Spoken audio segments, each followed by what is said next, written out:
Hello governors, it's your boy Levi back again with another video, and today is part 2 of trying to beat LEGO Marvel Superheroes with as least jumps as possible.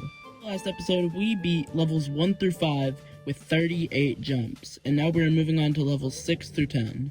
The game puts us on the SHIELD helicarrier, which you might think is a problem because we have to jump off of it, like in between level 1 and 2. But this time, now that like everything isn't locked, we can just go to this helicarrier pad and spawn in a Quinjet. We do run into a problem whenever the game requires us to jump onto this like bouncy pad thing and swing onto this Hydra logo to open up this door. So my first solution to this was to try to stack up vehicles, but it was just short of not being tall enough to get on. Then I made a custom character with Hawkeye's bow so that he would have acrobatic abilities and Mr. Fantastic's hair so that he could glide. And for some reason this caused the game to be really glitchy, like the custom character's face vanished and like his arms also vanished. And whenever I would glide as him, he would just turn into Mr. Fantastic for some reason. I don't know.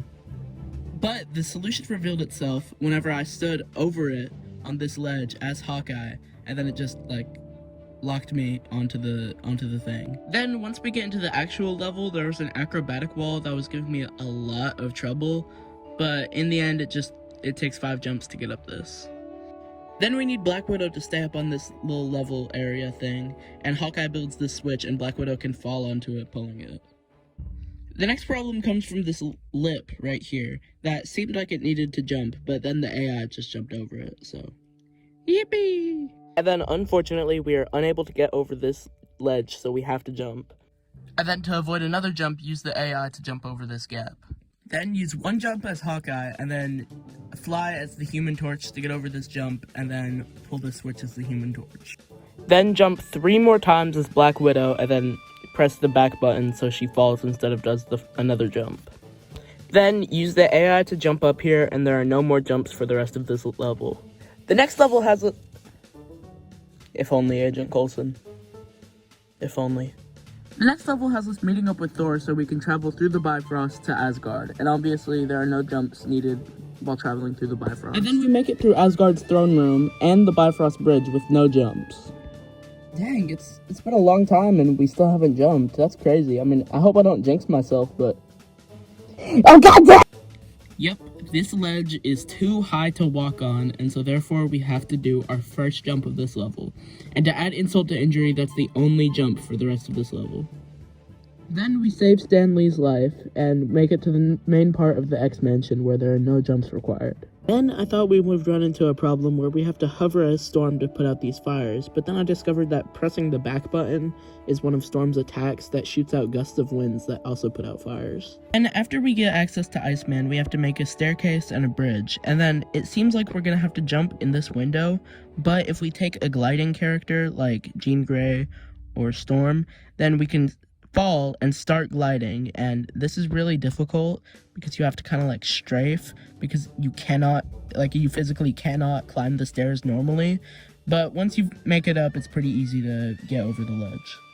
And then in this next room, it seems like we need to take a jump right here, but thankfully the AI takes the jump so we don't have to.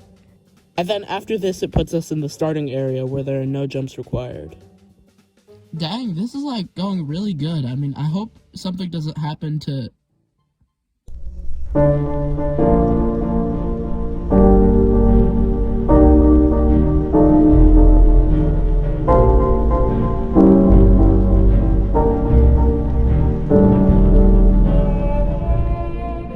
And it's not just one jump, it's 2, because the AI doesn't take the other jump for you. You have to do 2 jumps right here.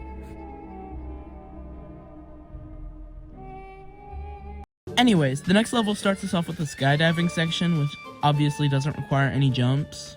Now, the next problem comes from this makeshift staircase, which, as far as I'm aware, there's no way to get past this without jumping, but if you use the thing, instead of taking like 2 or 3 jumps, it just takes 1.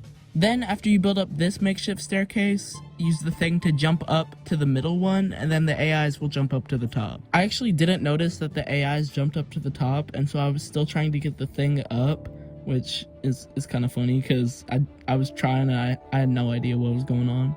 And then the final jump of this level comes when you have to jump and then glide across this gap. The next level starts us off in the submarine. Melt all of these gold blocks so that Spider-Man doesn't have to jump to get in here. He can just walk and then climb up this wall.